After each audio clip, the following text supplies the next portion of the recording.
बंदो सतगुरु चरण को करो सब प्रेम प्रणाम। अशुभ हरण मंगल करण धनी श्री देव चंद्र जीना। श्री प्राणनाथ निज मूलपति श्री मिहिर राज सुनाम। तेज कुंवर श्यामा युगल पल पल करो प्रणाम। श्री प्राणनाथ तुम सत्य हो, तुमसे चलत जहाज। मैं अधीन करनी नहीं, बाह ग्रहे की लाज। बाह ग्रहे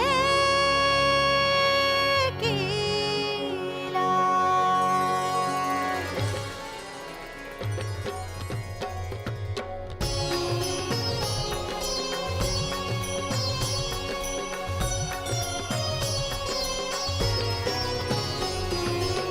पूर्ण ब्रह्म ब्रह्म से न्यारे, आनंद अखंड अपार मेरे वाला जी।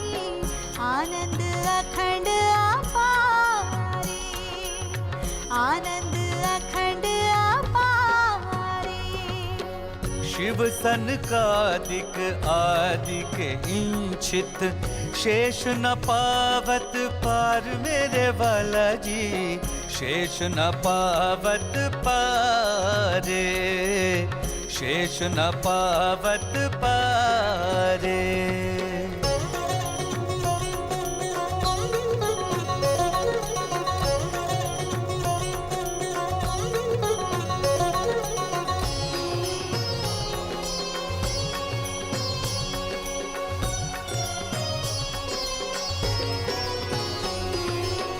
अगम जानी के निगम कहाए, खोजी खोजी पछिहार मेरे वाला जी।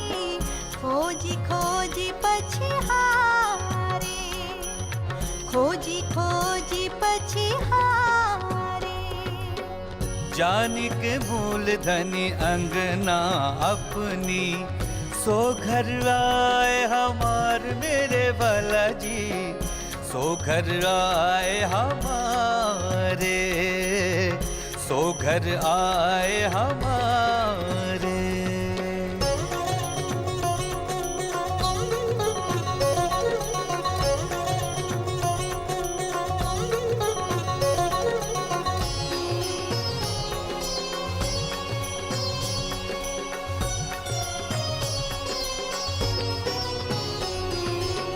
श्री ठकुरानी जी सखियन सुधा, लेकर संग पधारे मेरे वाला जी।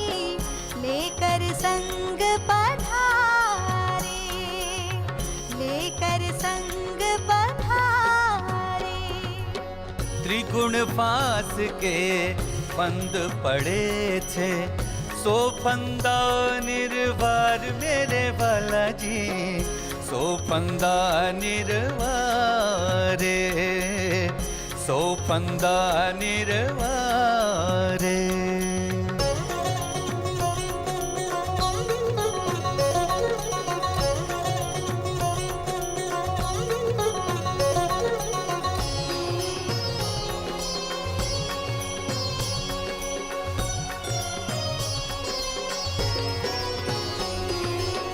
बारी बारी जाऊं मैं अपने पिया पर, शोभा मुख हो न आवे मेरे वाला जी।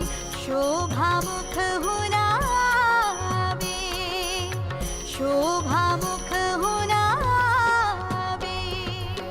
सिंहासन आसन पधराए, छत्रसाल गुण गाए मेरे वाला जी। छत्रसाल गुण गाए। छत्रसाल गुण गाए। वेदाहमेतं पुरुषं महांतं आदित्यवर्णं तमसः परस्तात् तमेव विदित्वाति मृत्युमेति नान्यः पंथ विद्यते अयनाय। प्रकृति के अंधकार से परे अनंत सूर्यों के समान प्रकाशमान उस सर्वोपरि परब्रह्म को मैं जानता हूं, जिसे जाने बिना मृत्यु के बंधन से छूटने का अन्य कोई भी मार्ग नहीं है। अकामो धीरो अमृतः रसेन तृप्तम न कुतश्च नोनः तमेव विद्वान न विभाय मृत्युरात्मानं धीरम अजरम युवानम। अर्थात लौकिक कामनाओं से रहित धीर अविनाशी स्वरूप वाले आनंदमयी रस से परिपूर्ण पूर्णातिपूर्ण अजर एवं सर्वदा युवा स्वरूप वाले उस परब्रह्म को जान लेने वाला मृत्यु से भयभीत नहीं होता है। मैं कौन हूं? कहां से आया हूं? मेरा निज स्वरूप क्या है? सच्चिदानंद परब्रह्म कहां है? कैसा स्वरूप है उनका और उन्हें पाने का वास्तविक मार्ग क्या है? तारतम ज्ञान के अखंड प्रकाश में इन प्रश्नों का अनायास ही समाधान प्राप्त हो जाता है और साथ ही सभी धर्मों का आपसी विरोध भी हमेशा के लिए समाप्त हो सकता है। लहराते हुए महासागर की अथाह जल राशि में जिस प्रकार असंख्य बुलबुले पैदा होते हैं और तत्क्षण उसी में लीन हो जाते हैं, उसी प्रकार महामाया से असंख्य लोग पल पल में प्रकट होते हैं और उसी की गोद में समाप्त हो जाते हैं। अज्ञानता की गहन निद्रा में सोने वाला सामान्य मानव तो ये सोचकर ही आश्चर्य में डूब जाता है कि वो जिस पृथ्वी पर रहता है उससे 13 लाख गुना बड़ा इस सूर्य का अस्तित्व हमारी आकाश गंगा के सबसे छोटे नक्षत्र के रूप में है। इस आकाश गंगा में करोड़ों सूर्य हैं जो सभी हमारे सूर्य से बड़े हैं। ये आकाश गंगा इस ब्रह्मांड की सबसे छोटी आकाश गंगा है। इससे बड़ी बड़ी करोड़ों आकाश गंगाएं इस अनंत आकाश में विद्यमान है। ब्रह्मांड का विस्तार इससे भी अधिक है जो अभी तक मानवीय बुद्धि में नहीं आ सका है। क्या इस अनंत आकाश से परे कुछ है? निस्संदेह इस अनंत आकाश अहंकार एवं महान तत्व के मंडल से भी परे वो महाशून्य है जिससे असंख्य लोकों की पल पल उत्पत्ति होती रहती है। सभी लोग अंततः इसी में विलीन होते रहते हैं और इसी महाशून्य में प्रकट होता है आदि नारायण का स्वरूप, जो अक्षर ब्रह्म का स्वाप्निक मन होता है। संपूर्ण सृष्टि का संचालक यही है। इसी की चेतना का प्रतिभास सभी प्राणियों के रूप में दृष्टिगोचर होता है।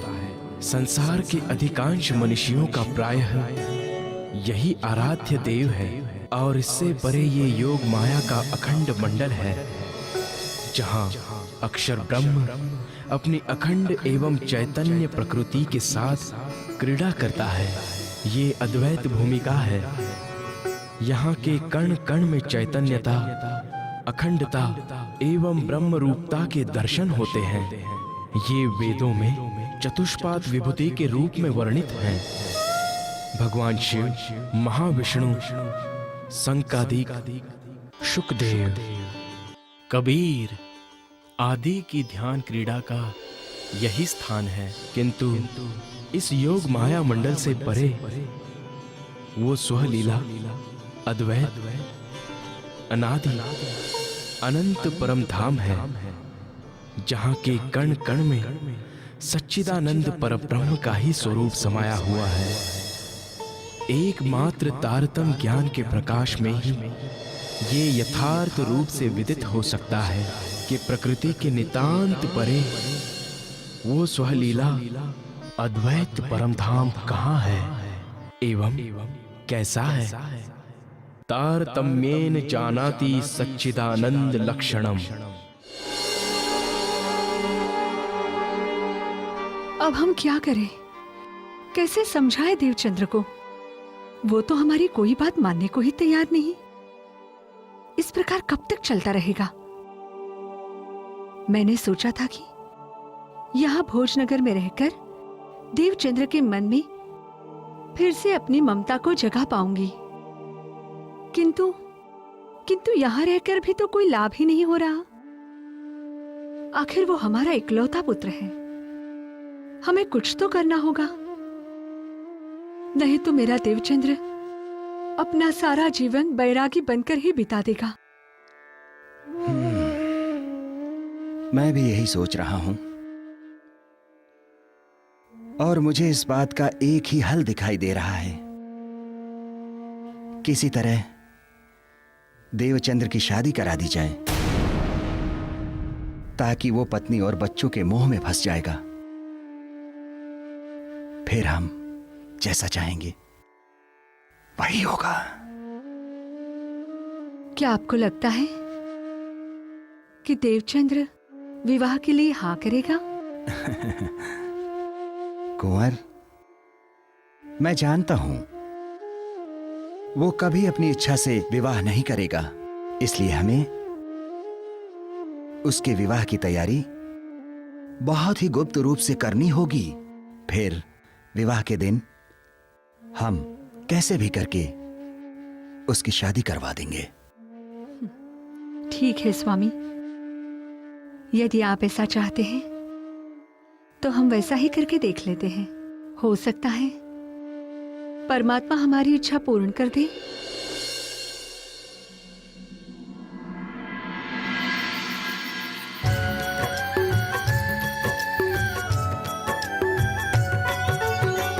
अब संग कीजे तिन गुरु की, खोज के पुरुष पुरन, सेवा कीजे सब अंग सो, मन कर करम वचन।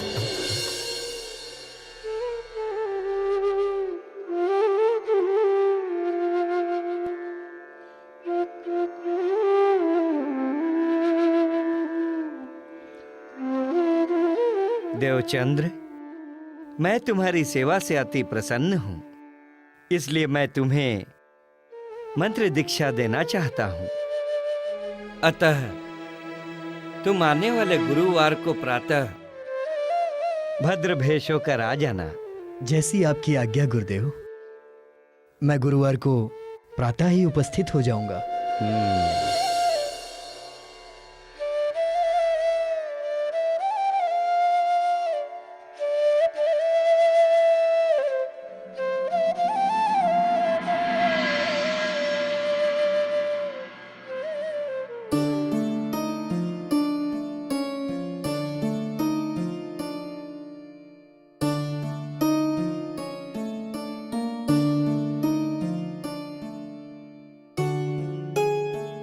अद्भुत कुंडली है अजमान आपके सुपुत्री की। सारे के सारे गुण देवचंद्र की कुंडली से मेल खाते हैं। ऐसा लगता है कि बाके बिहारी और राधा जी का पुनर्मिलन होने जा रहा है। तो फिर देर किस बात की है पुजारी जी? अब जल्दी से विवाह के लिए कोई शुभ मुहूर्त देखिए। बिल्कुल सच कहा मेहता जी आपने, और मेरी भी यही इच्छा है। शीघ्र अतिशीघ्र मैं कन्यादान करके गंगा नहा लूं। आने वाला गुरुवार विवाह के लिए सर्वोत्तम है। धन्यवाद पुजारी जी, धन्यवाद। बस अब तो अगले गुरुवार को ही देवचंद्र और लीलबाई का विवाह संपन्न होगा। आपने बिल्कुल ठीक कहा मेहता जी। बधाई हो। बधाई हो आपको। बधाई हो समधी जी। आपको भी बधाई हो समधी साहब, आपको भी बधाई हो।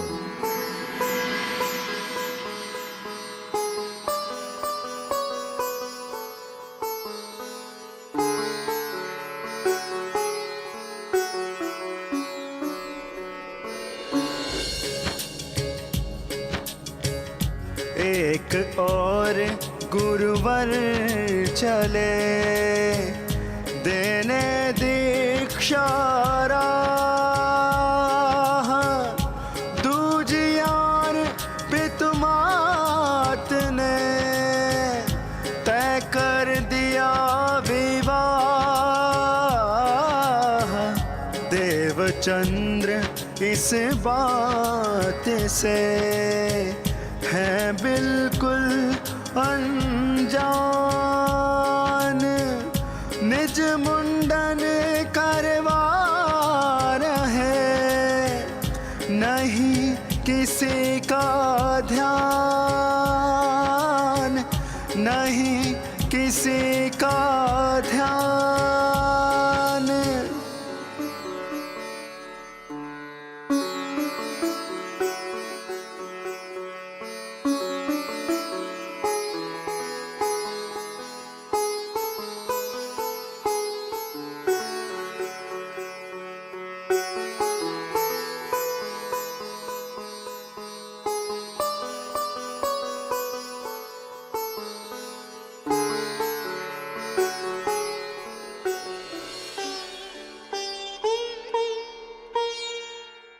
प्रणाम गुरुदेव। यशस्वी भव देवचंद्र, मैं तुम्हारी ही प्रतीक्षा कर रहा था। आओ यहाँ बैठो।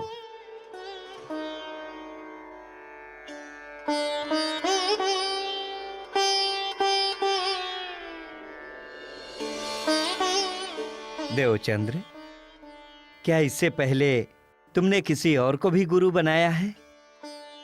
क्या किसी और से भी दीक्षा मंत्र प्राप्त किया है? हाँ गुरुदेव, मैंने संन्यास मत के गुरु से दीक्षा मंत्र प्राप्त किया था। यदि ऐसा है तो देवचंद्र, एक कागज पर उस मंत्र को लिखकर गुथे हुए आटे में मिलाकर रोटी बनाओ और उस रोटी को संन्यास मत के किसी अनुयायी को दे दो, ताकि उसका मंत्र उसके पास वापस चला जाए। किंतु गुरुदेव, यदि आपका मंत्र ज्यादा शक्तिशाली होगा तो पहले वाला मंत्र स्वतः ही मेरे मन से निकल जाएगा। इसलिए यह कार्य करना क्या जरूरी है? आटे में मंत्र लिखा हुआ कागज मिलाकर किसी को रोटी खिला देने मात्र से तो मेरे मन से वो मंत्र जाने वाला नहीं है। बाकी जैसी आपकी आज्ञा। शाबाश देवचंद्र, तुमने सत्य कहा। यदि मेरा मंत्र ज्यादा शक्तिशाली होगा तो तुम्हारे मन में मेरे मंत्र के सिवाय और कोई मंत्र रह ही नहीं सकेगा। अब तुम श्री कृष्ण के स्वरूप को ध्यान से देखो। ये अखंड वृंदावन में प्रेम की लीला कर रहे हैं। इनको ही अपनी आत्मा का पति मानकर एवं अपने आप को एक सखी मानकर सच्चे मन से इनका स्मरण करते रहना। जैसी आपकी आज्ञा गुरुदेव। आपने जैसा कहा मैं आज से वैसा ही करूंगा। मेरे साथ बोलो, भज मन श्री वृंदावन कुंज बिहारी नित्य विलास। भज मन श्री वृंदावन कुंज विहारी नित्य विलास।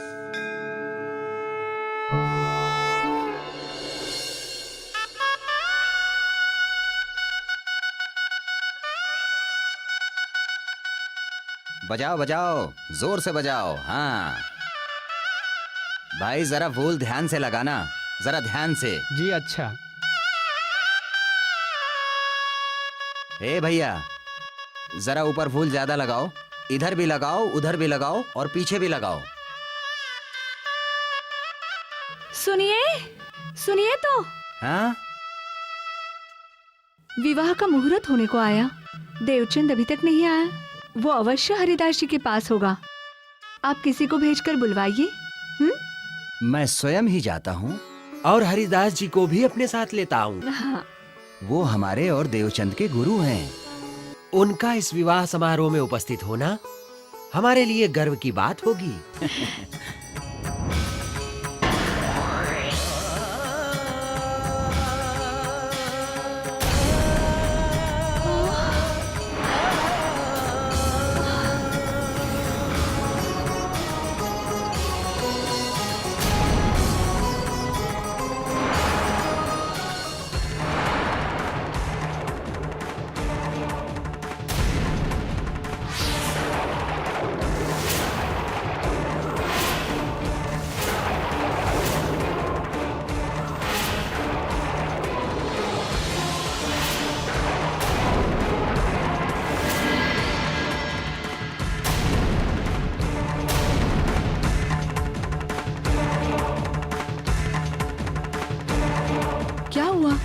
ये क्या हो रहा है? देवचंद, ये तुम क्या रूप बनाकर आए हो? आज तुम्हारे सिर पर विवाह के मुकुट का श्रृंगार होना चाहिए था।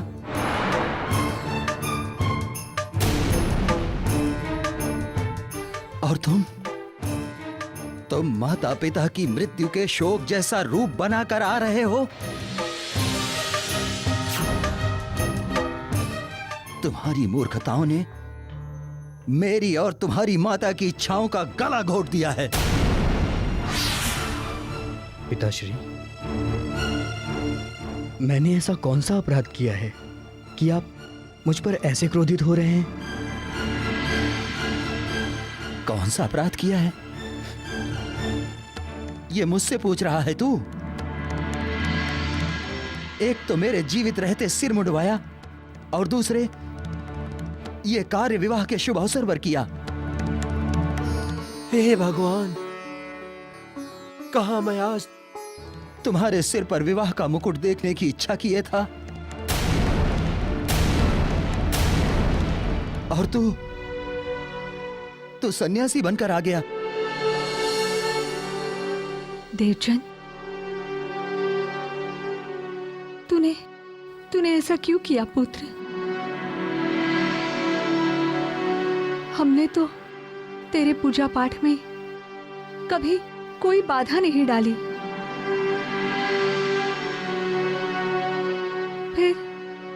फिर तूने ऐसा क्यों किया बेटा? हम सबकी खुशियों पर पानी क्यों फेर दिया? बोल मेरे लाल। आप लोग किस खुशी की बात कर रहे हैं? पुत्र, तेरे विवाह की खुशी। और किस खुशी की? आप जिस सांसारिक विवाह की बात कर रहे हैं, उस सांसारिक विवाह के लिए मैंने आपको बार बार मना किया था, क्योंकि मैं आत्मा का विवाह करना चाहता था और मेरी आत्मा का विवाह जिससे होना था मैं उससे विवाह कराया। और रहा प्रश्न मेरे मुंडन का, तो आत्मा के विवाह में संसार से विमुख होकर सिर का मुंडन तो करवाना ही पड़ता है। सो मैंने मुंडन करा लिया।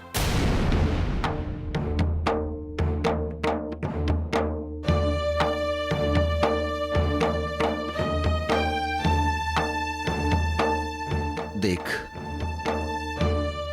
तू मेरा एकमात्र पुत्र है और मैं ये किसी भी कीमत पर सहन नहीं कर सकता कि मेरे जीते जी तू बाबा बनकर इधर उधर घूमता रहे। विवाह तो तुझे करना ही होगा। पिताश्री, आप क्यों जिद पर अड़े हैं? मेरा मन बिल्कुल भी इन सांसारिक बंधनों में बंधने का नहीं है। और फिर विवाह तो दो दिलों का मिलन होता है, और जब तक ये ना मिले और दोनों की इच्छा ना हो विवाह करने की,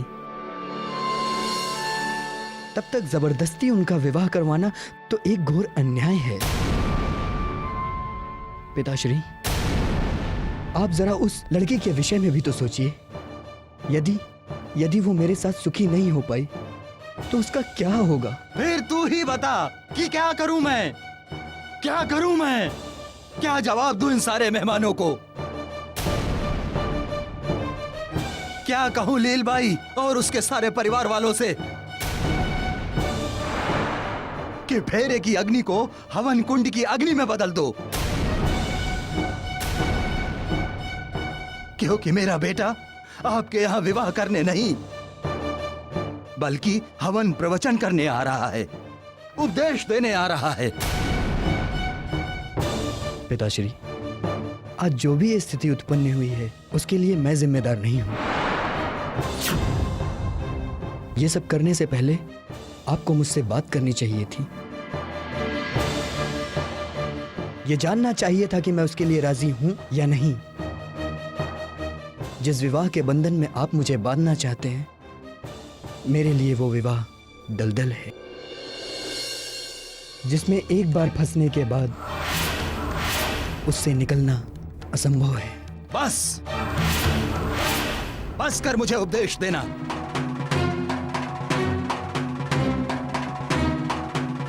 मेरा निर्णय अंतिम निर्णय है। या तो आज तेरी इस घर से बारात निकलेगी,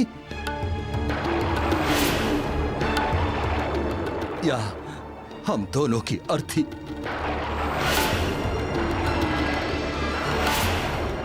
ये निर्णय मैं तुझ पर छोड़ता हूं।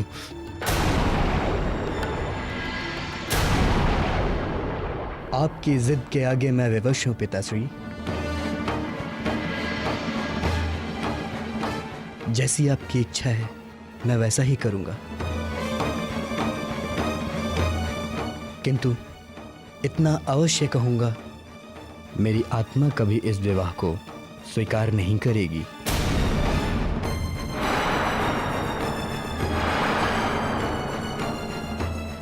पुत्र,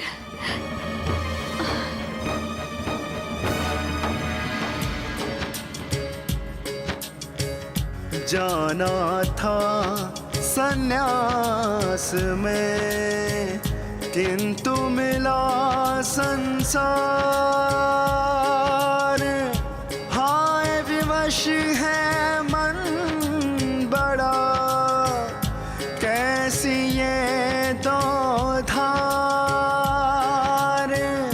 पाँव की बेड़ी बन गया मात पिता का प्यार। बैरागी मन ने किया बंधन को स्वीकार,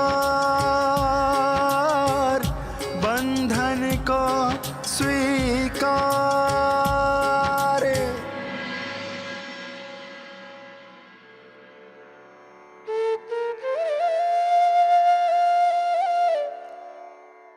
और इस तरह देवचंद्र जी ने ना चाहते हुए भी अपने माता पिता के दबाव में आकर लीलबाई से विवाह कर लिया, किंतु इससे उनके भक्ति व सेवा के भाव में कोई अंतर नहीं पड़ा। वे पहले की तरह ही निर्मल और शुद्ध भाव से भक्ति और श्री हरिदास जी की सेवा करते रहे। वे सारा दिन मंदिर में ही रहते थे और रात्रि के 12 बजे मात्र एक पहर के लिए घर आते थे। प्रातः 3 बजे पुनः मंदिर में आकर परिक्रमा करने लगते थे।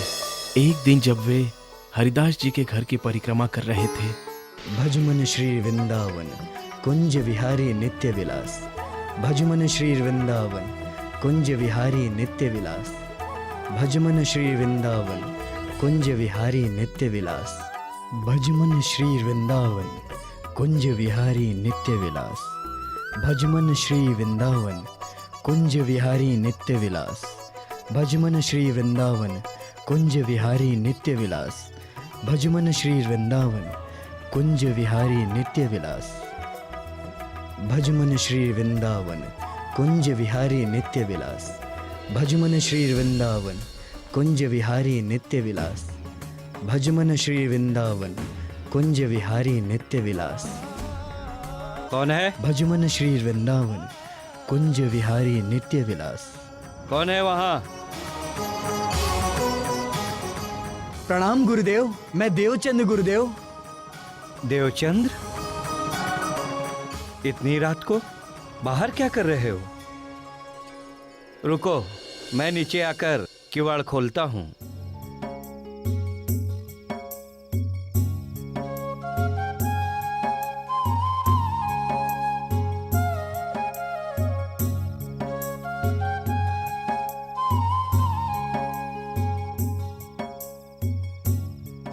प्रणाम गुरुदेव।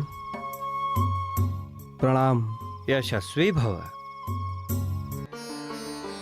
तुम रात के दूसरे पहर तो मेरे पास से गए थे, फिर वापस क्यों आ गए?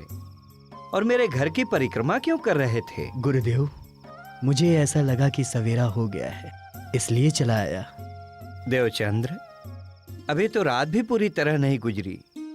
इस समय रात का तीसरा पहर चल रहा है। क्या तुम घर पर तनिक भी आराम नहीं करते?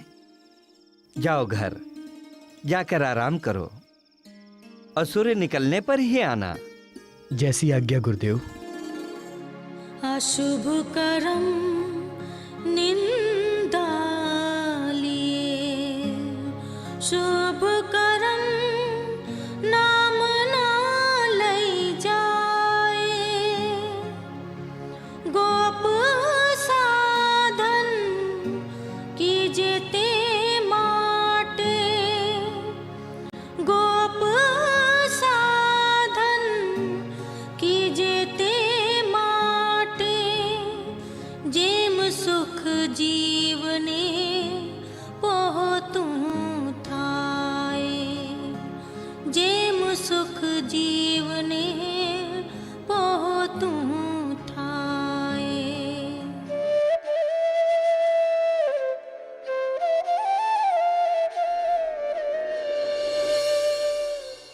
गुरुदेव, गुरुदेव, गुरुदेव। लोग आपको ऐसे क्यों पुकार रहे हैं गुरुदेव? उनको अवश्य ही ऐसा कोई कष्ट होगा जिसका निवारण वो तुरंत चाहते हैं। चलो चलकर देखते हैं।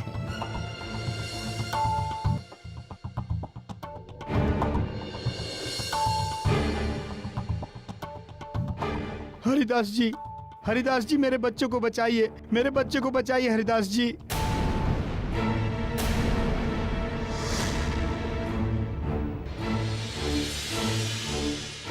क्या हुआ भाई, क्या बात है? हम खेत में काम कर रहे थे, तभी मेरे बेटे को एक जहरीले बिच्छू ने काट लिया और उसका डंक इतना जहरीला था कि उसके लगते ही बेहोश हो गया। अब तो इसकी सांस भी रुक रुक कर चल रही है।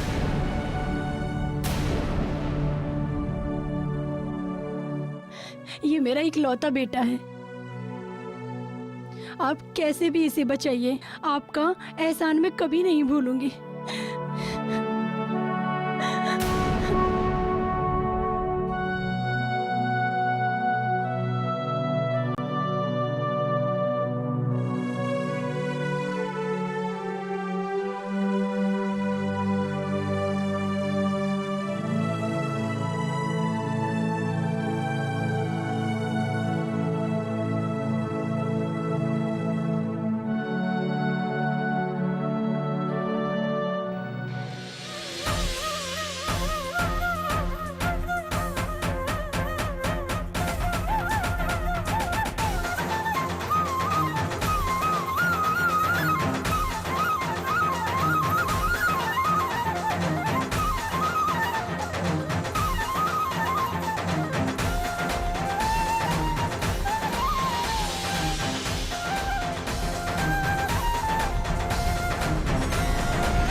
मैं अब ठीक हो गया, मुझे अब कोई तकलीफ नहीं है।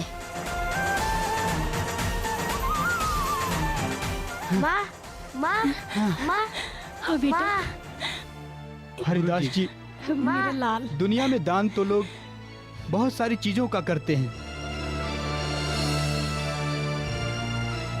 लेकिन ये जीवन दान सिर्फ भगवान ही कर सकते हैं। आपने मेरे बेटे की जान बचाई, इसलिए आप मेरे भगवान समान ही हैं। अगर आप ना होते तो मेरा बेटा जिंदा ना होता। मैं ये आपका एहसान जिंदगी भर नहीं भूलूंगा। आज अगर आप ना होते तो मेरा बच्चा जिंदा नहीं बचता। आप भुजनगर में हम सब के लिए एक मसीहा हो। हम आपका बदला कभी नहीं चुका सकते, कभी नहीं चुका सकते। मैं कोई मसीहा नहीं भाई, यह सब तो प्रभु की कृपा है। अच्छा, अब आप बच्चे को घर ले जाएं।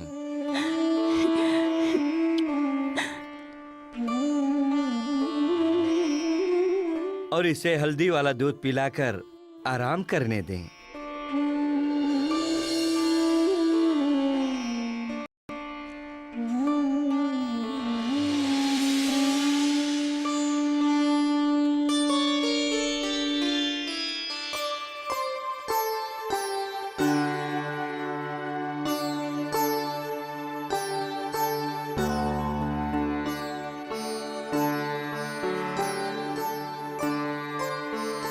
बिच्छू का जहर उतारने वाला ये मंत्र बड़ा परोपकारी है।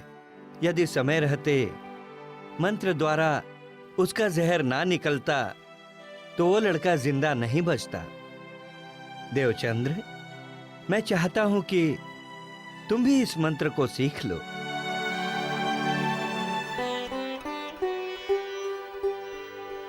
हे गुरुदेव, जो मंत्र आपने पहले मुझे दिया था वो मंत्र मैंने विधिवत सखी भाव से अपने मन में धारण कर लिया है। वह मंत्र जन्म मरण के समय होने वाले लाख बिच्छू के काटने जैसे दुख से नित्य वृंदावन का अखंड सुख प्रदान करता है। ऐसा शक्तिशाली मंत्र जिसके हृदय में बसा हो, उस हृदय में बिच्छू के जहर को काटने वाला मामूली सा मंत्र कैसे समा सकता है?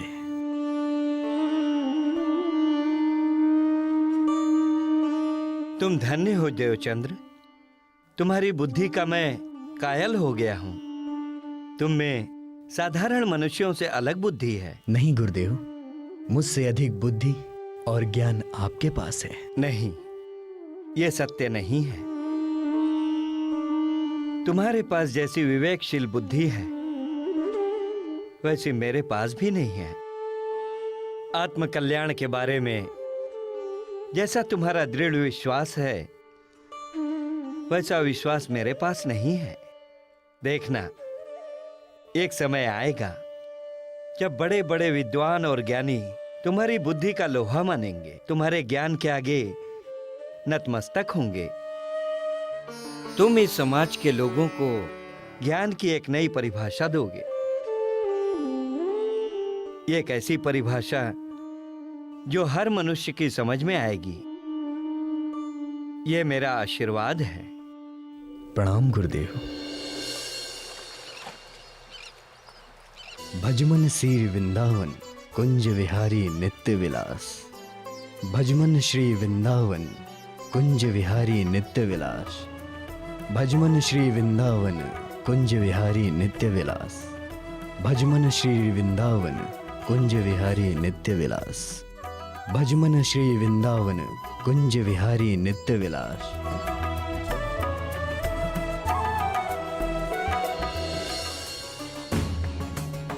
आज फिर देवचंद मेरे घर की परिक्रमा कर रहा है। इसका अर्थ यही हुआ कि देवचंद्र प्रतिदिन मंदिर की परिक्रमा करता है। लेकिन मंदिर की परिक्रमा के साथ साथ मेरी भी तो परिक्रमा हो रही है। अरे देवचंद्र, प्रणाम गुरुदेव। रुकिए।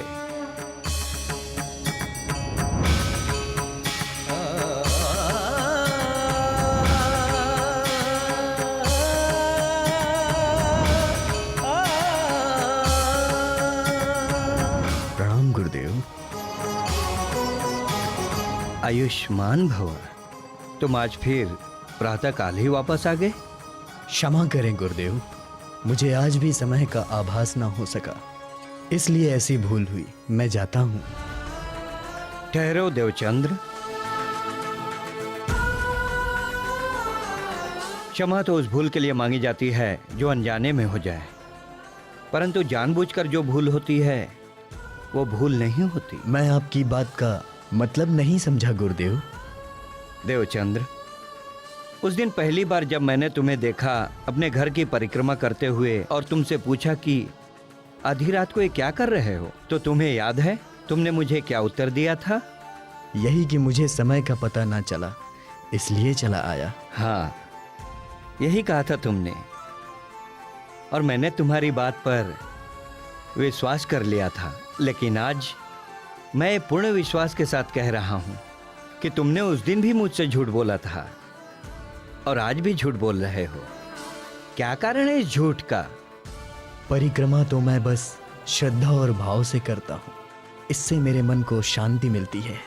परंतु तुम रात रात भर मेरी परिक्रमा करते हो जिसका बोझ मुझसे सहन नहीं होता। देखो देवचंद्र, तुमने मुझे अपना गुरु माना है और गुरु से कभी कुछ नहीं छुपाते। तुम निसंकोच होकर मुझे कहो, तुम्हें मुझसे क्या चाहिए, मैं वो तुम्हें दूंगा। यदि तुम्हें परिक्रमा करनी है तो करो, लेकिन मेरी नहीं, मात्र बाल मुकुंद जी की। मेरे मंदिर में कृष्ण जी के 2 स्वरूपों बाल मुकुंद जी और बांके बिहारी जी की मूर्तियां हैं। उनमें से एक बाल मुकुंद जी की मैं तुम्हें दे देता हूं।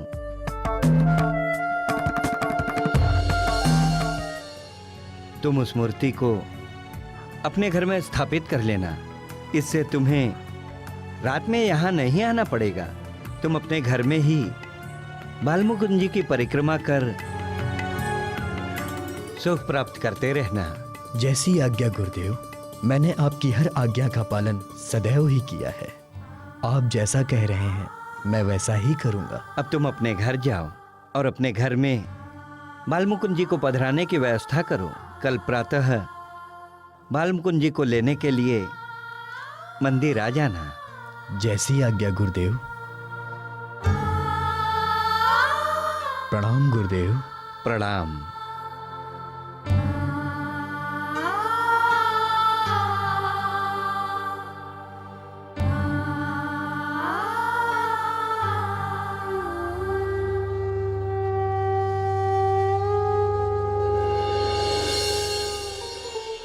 हे सुंदर साथ, हरिदास जी ने देवचंद्र जी को बालमुकुंद की सेवा के उद्देश्य से बालमुकुंद की मूर्ति भेंट करने का वचन तो दे दिया, किंतु हरिदास जी स्वयं ये नहीं जानते थे कि अब एक ऐसी लीला घटने जा रही थी जिसकी कल्पना भी नहीं की जा सकती थी।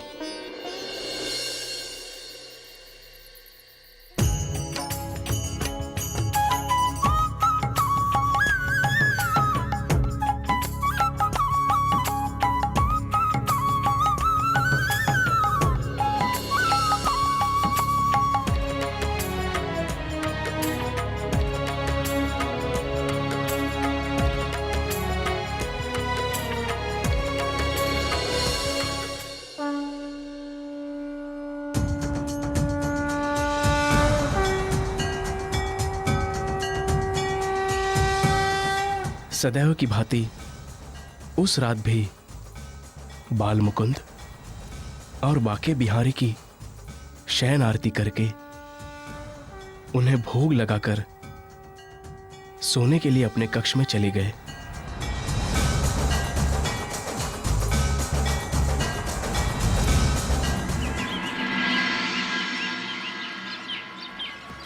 किंतु भोर होते ही जब हरिदास जी पुनः आरती के लिए कक्ष में गए तो वो स्तब्ध रह गए।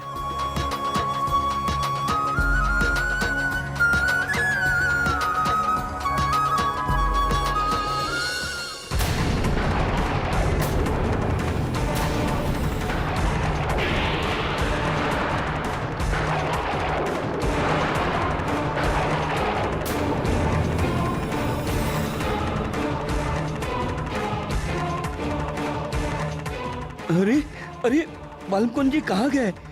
रात्रि में मैंने उन्हें यहीं तो रखा था।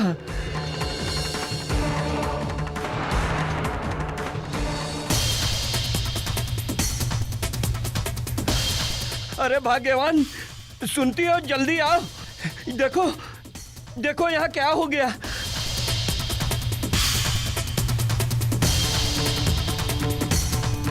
कहिए स्वामी, क्या बात है? अनर्थ हो गया भाग्यवान, अनर्थ। देखो बाल मुकुंद जी अपने स्थान पर नहीं है।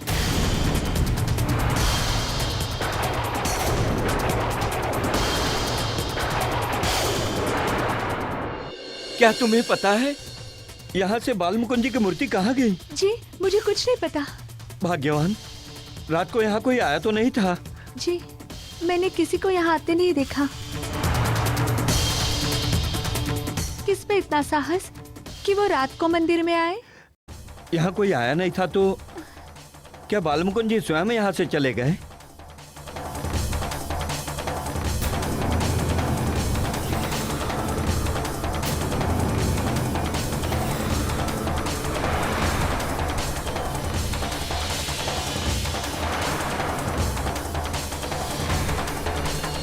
यह क्या हो गया?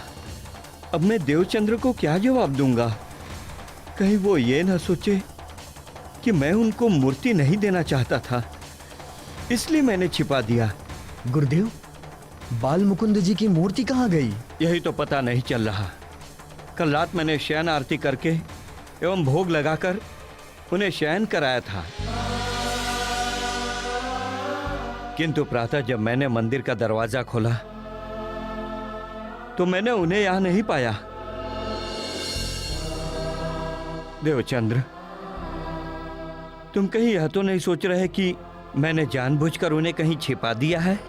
नहीं गुरुदेव, आप कदापि ऐसे विचार अपने मन में ना लाएं। ना ही आप कोई ग्लानि करें। ये तो मेरे अंदर की ही कोई कमी है, जिसके कारण भगवान अदृश्य हो गए। गुरुदेव, आपने तो वचन द्वारा श्री बाल मुकुंद जी को मुझे दे ही दिया था। यह तो मेरी ही किसी कमी के कारण हुआ है। इस पर आप तनिक भी शोक ना करें। देवचंद्र, तुम्हारे भक्ति भाव में डूबे शब्द मेरे मन को शांति नहीं दे सकते। मेरे मन को शांति उसी समय मिलेगी जब बाल मुकुंद जी के दर्शन होंगे, और उस समय तक मैं अन्न जल ग्रहण नहीं करूंगा। यह मेरी प्रतिज्ञा है।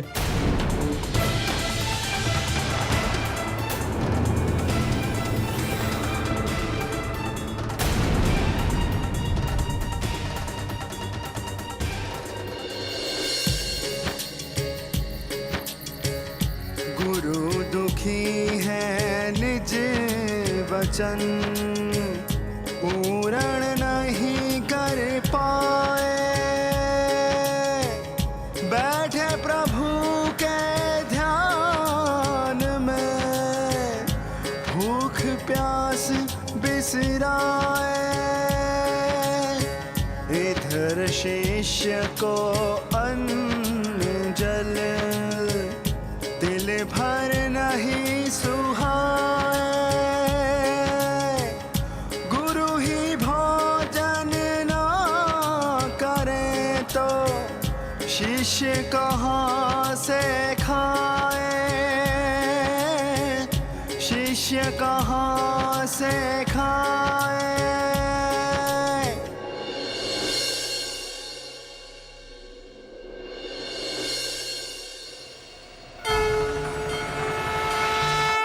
हरिदास, हरिदास, हरिदास, हरिदास, हरिदास। प्रभु, प्रभु, देखो हम आ गए हैं। प्रभु, प्रभु, आप कहाँ चले गए थे प्रभु?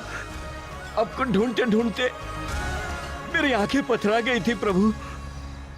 हम कहीं नहीं गए हैं हरिदास, हम तो वही मंदिर में ही अपने आसन पर विराजमान हैं।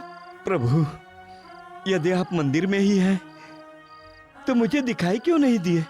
भक्त हरिदास, वो इसलिए क्योंकि तुम हमें देवचंद्र जी के घर भेज रहे थे, इसलिए मैं अदृश्य हो गया। प्रभु, ऐसा करके मैं कोई अपराध कर रहा था? हाँ हरिदास, ऐसा ही समझ लो। परंतु प्रभु, देवचंद्र तो मेरा शिष्य है, वो भी आपकी सेवा भक्ति उसी भक्ति भाव से करता आया जिस भाव से सदा मैंने आपकी सेवा भक्ति की है। फिर क्यों आप मुझसे रूठ गए प्रभु? हरिदास, तुमने जो भी कहा वो सत्य है, परंतु तुम्हें देवचंद्र जी के स्वरूप की पहचान नहीं हो पाई है।